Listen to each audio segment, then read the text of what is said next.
If you could see the world through my eyes, vibrant purple sunrise. Mark here, Life and Fitness Files. Today I wanted to talk about the 80-20 rule. This is often referred to when people talk about running, but it can be applied to any cardiovascular exercise routine or plan. Really what the 80-20 rule is, 80% of your weekly or monthly cardiovascular training or running is done at a zone 2, 75% to 80% of heart rate max. Then 20% is done at a high intensity, 85 to 95% of heart rate max per week or per month.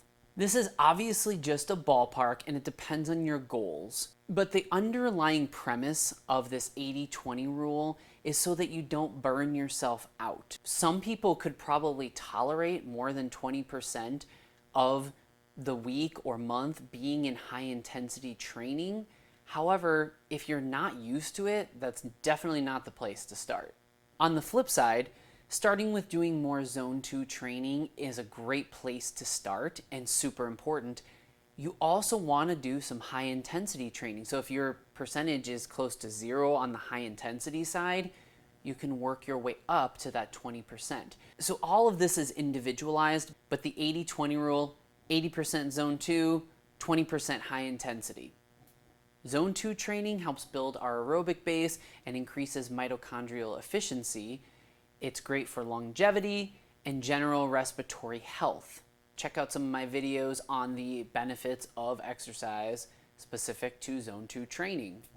That 20% of high intensity training is incredibly beneficial, especially if you have a specific goal in mind. For running, that 20% high intensity can help with speed work, some of our threshold work, maybe working on a specific race pace, our lactate threshold.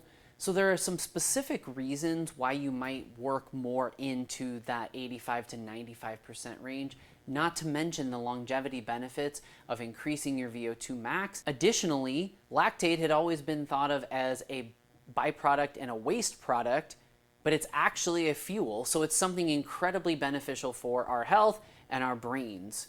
So the 80-20 rule, 80% zone 2, 20% high intensity, this applies to running as well as any cardiovascular workout program that you are doing.